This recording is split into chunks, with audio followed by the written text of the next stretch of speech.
श्री गणेशाय नमः। श्री दुर्गाय नमः। श्री दुर्गा सप्तशती 11वां अध्याय।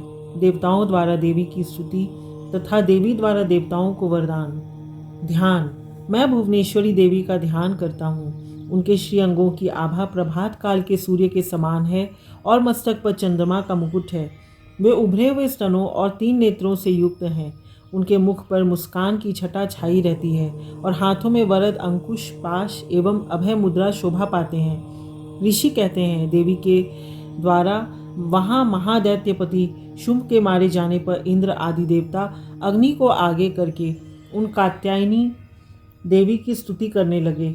उस समय अभीष्ट की प्राप्ति होने से उनके मुख कमल दमक उठे थे और उनके प्रकाश से दिशाएं भी जगमगा उठी थीं। देवता बोले, शरणागत की पीड़ा दूर करने वाली देवी हम पर प्रसन्न हो। संपूर्ण जगत की माता प्रसन्न हो। विश्वेश्वरी, विश्व की रक्षा करो। देवी, तुम ही चराचर जगत की अधीश्वरी हो। तुम इस जगत का एकमात्र आधार हो, क्योंकि पृथ्वी रूप में तुम्हारी ही स्थिति है। देवी, तुम्हारा पराक्रम अलंघनीय है। तुम ही जल रूप में स्थित होकर संपूर्ण जगत को तृप्त करती हो। तुम अनंत बल संपन्न वैष्णवी शक्ति हो।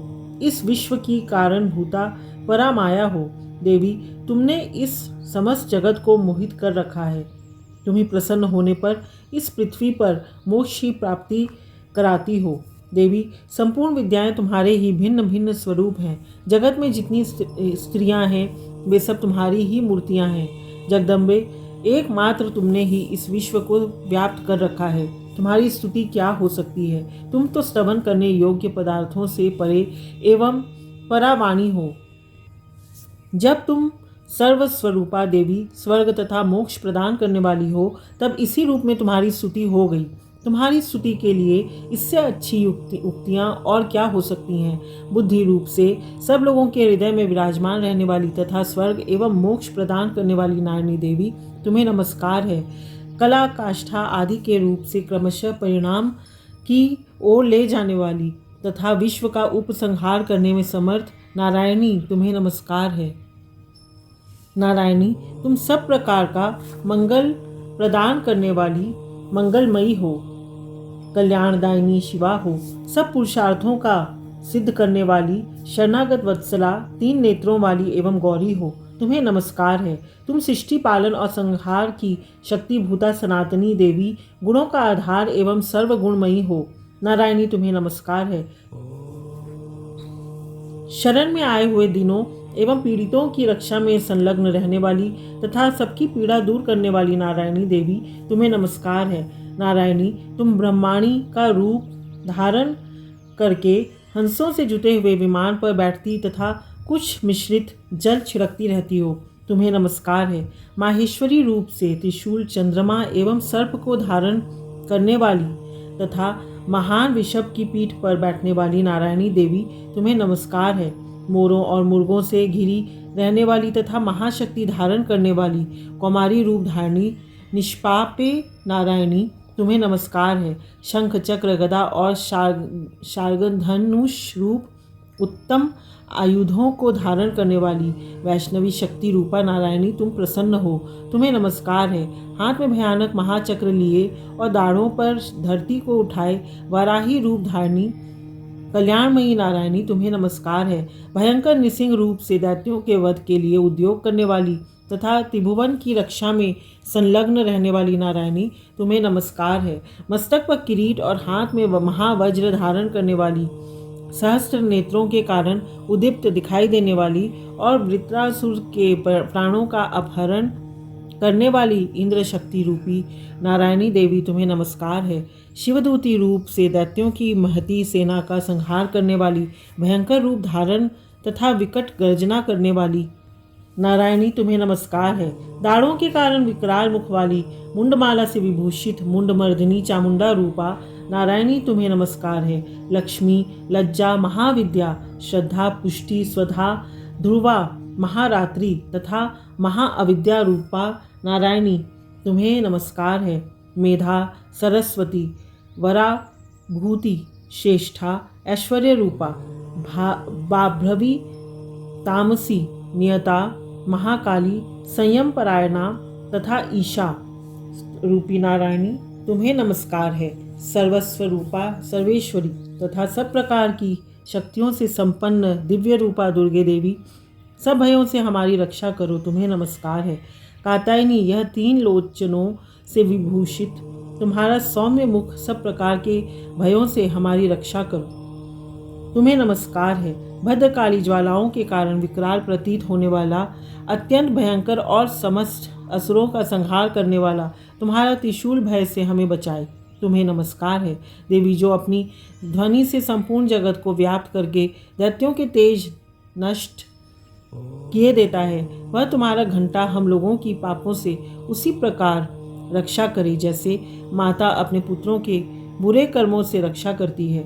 चंडिके, तुम्हारे हाथों में सुशोभित खड्ग जो असुरों के रक्त और चर्बी से चर्चित है, हमारा मंगल करे, हम तुम्हें नमस्कार करते हैं। देवी, तुम प्रसन्न होने पर सब रोगों को नष्ट कर देती हो और कुपित होने पर मनोवांछित सभी कामनाओं का नाश कर देती हो। जो लोग तुम्हारी शरण में जा चुके हैं उन पर विपत्ति तो आती ही नहीं।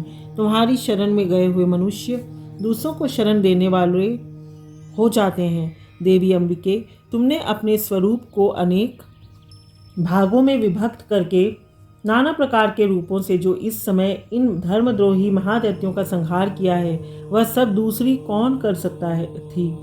विद्याओं में ज्ञान को प्रकाशित करने वाले शास्त्रों में तथा आदि वाक्यों में तुम्हारे सिवा और किसका वर्णन है, तथा तुमको छोड़कर दूसरी कौन ऐसी शक्ति है जो इस विश्व को अज्ञानमय और अंधकार से परिपूर्ण ममता रूपी गड्ढे में निरंतर भटका रही हो।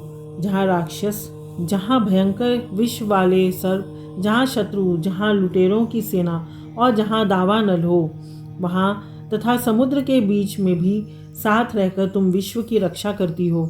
विश्वेश्वरी, तुम विश्व का पालन करती हो, विश्व रूपा हो, इसलिए संपूर्ण विश्व को धारण करती हो। तुम भगवान विश्वनाथ की भी वंदनीय हो। जो लोग भक्तिपूर्वक तुम्हारे सामने मस्तक झुकाते हैं, वे संपूर्ण विश्व को आश्रय देने वाले होते हैं। देवी, प्रसन्न हो। जैसे इस समय असुरों का वध करके तुमने शीघ्र ही हमारी रक्षा की है, उसी प्रकार सदा हमें शत्रुओं के भय से बचाओ। संपूर्ण जगत का पाप नष्ट कर दो और उत्पात एवं पापों के फल स्वरूप प्राप्त होने वाले महामारी आदि बड़े बड़े उपद्रवों को शीघ्र दूर करो। विश्व की पीड़ा दूर करने वाली देवी, हम तुम्हारे चरणों में पड़े हुए हैं, हम पर प्रसन्न हो। त्रिलोक निवासियों की पूजनीय परमेश्वरी, सब लोगों को वरदान दो। देवी बोली, देवताओं, मैं वर देने को तैयार हूँ। तुम्हारे मन में जिसकी इच्छा हो वह वर मांग लो। संसार के लिए उस उपकारक वर को मैं अवश्य दूंगी। देवता बोले, सर्वेश्वरी, तुम इसी प्रकार तीनों लोकों की समस्त बाधाओं को शांत करो और हमारे शत्रुओं का नाश करती रहो। देवी बोली, देवताओं, वैवस्वत मनवंतर के 28वें युग में शुंभ और निशुंभ नामक के 2 अन्य महादैत्य उत्पन्न होंगे। तब मैं नंदगोप के घर में उनकी पत्नी यशोदा के गर्भ से अवतीर्ण हो विंध्याचल में जाकर रहूंगी और उक्त दोनों असुरों का नाश करूंगी। फिर अत्यंत भयंकर रूप से पृथ्वी पर अवतार ले मैं विप्रचिति नाम वाले दानवों का वध करूंगी। उन भयंकर महादैत्यों को भक्षण करते समय मेरे दांत अनार के फूल की भांति लाल हो जाएंगे। तब स्वर्ग में देवता और मर्त्यलोक में मनुष्य सदा मेरी स्तुति करते हुए मुझे रक्त दंतिका कहेंगे। फिर जब पृथ्वी पर 100 वर्षों के लिए वर्षा रुक जाएगी और पानी का अभाव हो जाएगा, उस समय मुनियों के श्रवण करने पर मैं पृथ्वी पर अयोनिजा रूप में प्रकट होंगी और 100 नेत्रों से मुनियों को देखूंगी। अतः मनुष्य शताक्षी इस नाम से मेरा कीर्तन करेंगे। देवताओं, उस समय मैं अपने शरीर से उत्पन्न हुए शाकों द्वारा समस्त संसार का भरण पोषण करूंगी। जब तक वर्षा नहीं होगी तब तक वे शाक ही सबके प्राणों की रक्षा करेंगे। ऐसा करने के कारण पृथ्वी पर शाकंभरी के नाम से मेरी ख्याति होगी। उसी अवतार में मैं दुर्गम नामक महादैत्य का वध भी करूंगी। इससे मेरा नाम दुर्गा देवी के रूप से प्रसिद्ध होगा। फिर मैं जब भीम रूप धारण करके मुनियों की रक्षा के लिए हिमालय पर रहने वाले राक्षसों का भक्षण करूंगी, उस समय सब मुनि भक्ति से नतमस्तक होकर मेरी स्तुति करेंगे तब मेरा नाम भीमा देवी के रूप में विख्यात होगा। जब अरुण नामक दैत्य तीनों लोकों में भारी उपद्रव मचाएगा तब मैं तीनों लोकों का हित करने के लिए 6 पैरों वाले असंख्य भ्रमरों का रूप धारण करके उस महादैत्य का वध करूंगा। उस समय सब लोग भ्रामरी के नाम से चारों ओर मेरी स्तुति करेंगे। इस प्रकार जब जब संसार में दानवी बाधा उपस्थित होगी तब तब अवतार लेकर मैं शत्रुओं का संहार करूंगी। बोलो अम्बे मात की जय। श्री दुर्गाय नमः। इस प्रकार मार्कंडेय पुराण में सावर्णिक मनवंतर की कथा के अंतर्गत देवी महात्म्य में देवी स्तुति नामक 11वां अध्याय पूरा हुआ। श्री गणेशाय नमः। ओम नमः चंडिकाय। 12वां अध्याय देवी चरित्रों के पाठ का महात्म्य ध्यान। मैं 3 नेत्रों वाली दुर्गा देवी का ध्यान करता हूँ। उनके श्रीअंगों की प्रभा बिजली के समान है। वे सिंह के कंधे पर बैठी हुई भयंकर प्रतीत होती हैं। हाथों में तलवार और ढाल लिए अनेक कन्याएं उनकी सेवा में खड़ी हैं। वे अपने हाथों में चक्र, गदा, तलवार, ढाल, बाण, धनुष, पाश और तर्जनी मुद्रा धारण किए हुए हैं। उनका स्वरूप अग्निमय है तथा वे माथे पर चंद्रमा का मुकुट धारण करती हैं। देवी बोली, देवताओं, जो एकाग्रचित होकर प्रतिदिन इन स्तुतियों से मेरा श्रवण करेगा उसकी सारी बाधा मैं निश्चय ही दूर कर दूंगी। जो मधुकैटभ का नाश, महिषासुर का वध तथा शुंभ निशुंभ के संहार के प्रसंग का पाठ करेंगे तथा अष्टमी, चतुर्दशी और नवमी को भी जो एकाग्रचित हो भक्तिपूर्वक मेरे उत्तम महात्म्य का श्रवण करेंगे उन्हें कोई पाप नहीं छू सकेगा। उन पर पाप जनित आपत्तियां भी नहीं आएंगी। उनके घर में कभी दरिद्रता नहीं होगी तथा उनको कभी प्रेमी जनों के विछोह का कष्ट भी नहीं भोगना पड़ेगा। इतना ही नहीं, उन्हें शत्रु से, लुटेरों से, राजा से, शस्त्र से, अग्नि से तथा जल की राशि से भी कभी भय नहीं होगा। इसलिए सबको एकाग्रचित होकर भक्तिपूर्वक मेरे इस महात्म्य को सदा पढ़ना और सुनना चाहिए। यह परम कल्याणकारक है। मेरा महात्म्य महामारी जनित समस्त उपद्रवों तथा आध्यात्मिक आदि तीनों प्रकार के उत्पातों को शांत करने वाला है।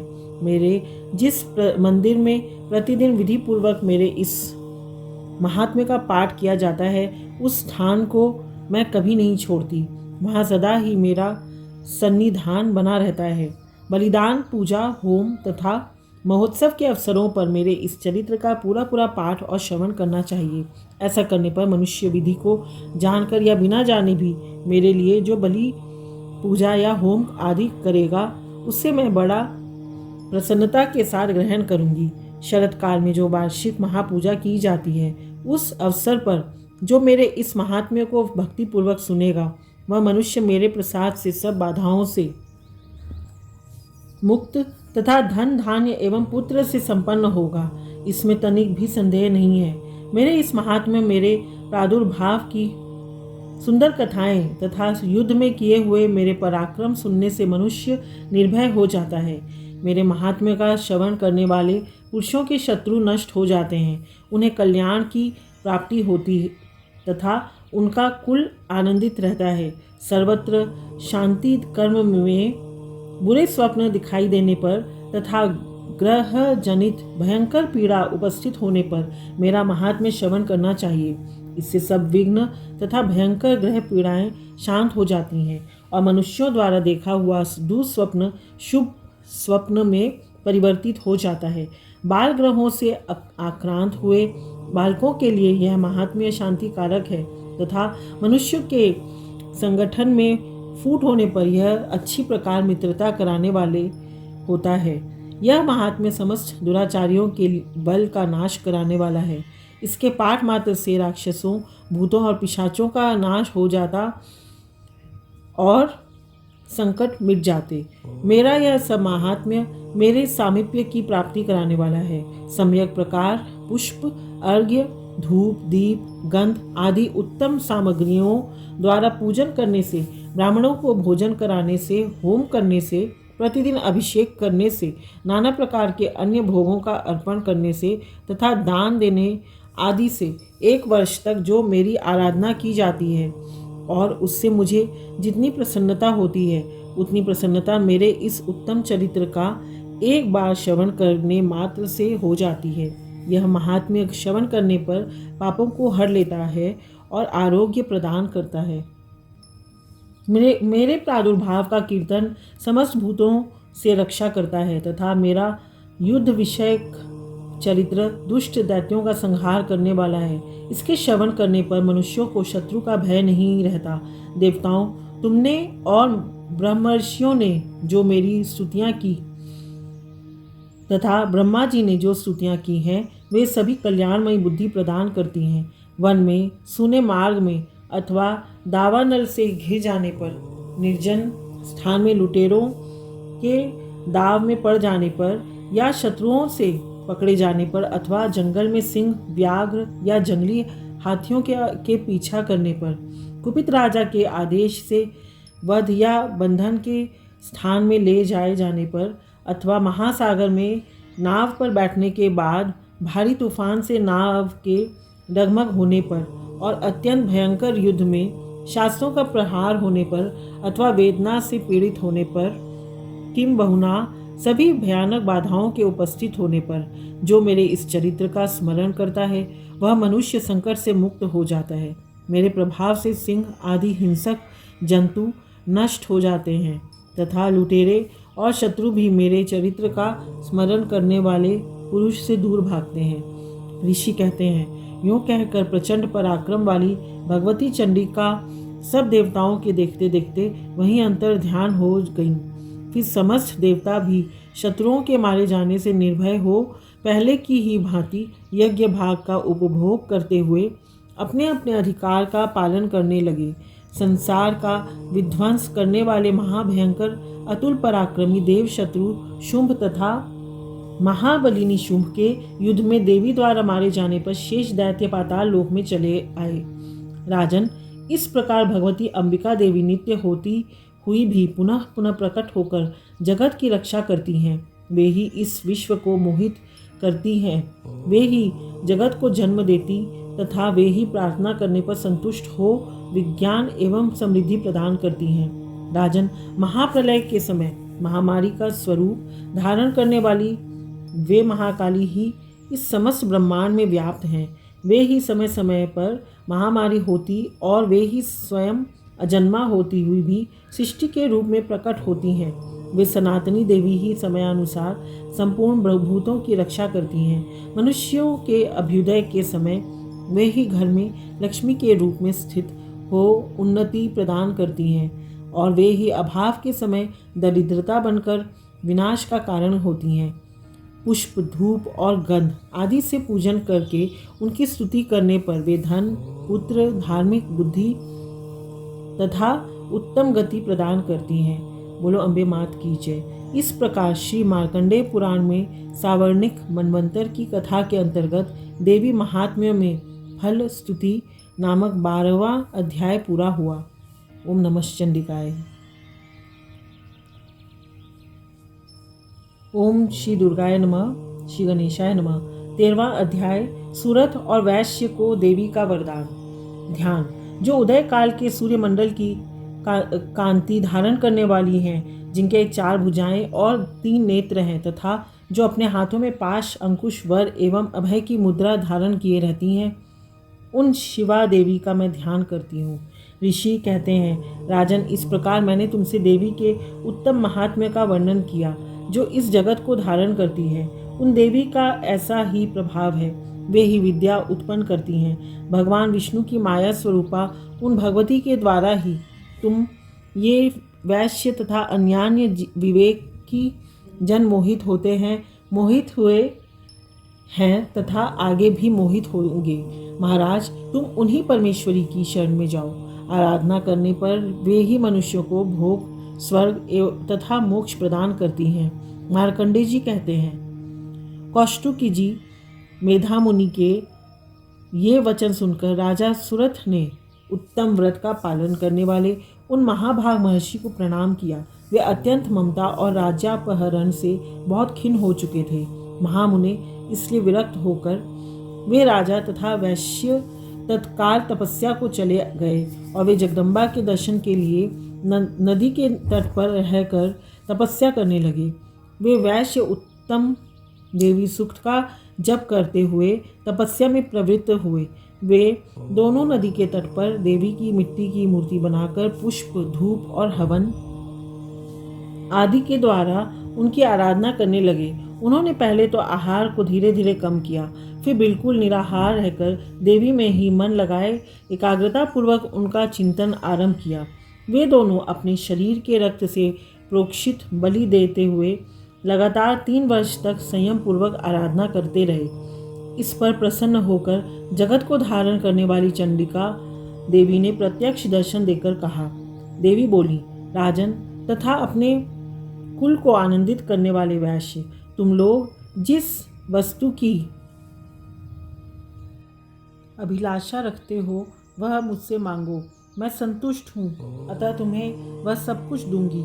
मार्कंडेय जी कहते हैं, तब राजा ने दूसरे जन्म में नष्ट न होने वाला राज्य मांगा तथा इस जन्म में भी शत्रुओं की सेना को बलपूर्वक नष्ट करने पुनः अपना राज्य प्राप्त कर लेने का वरदान मांगा।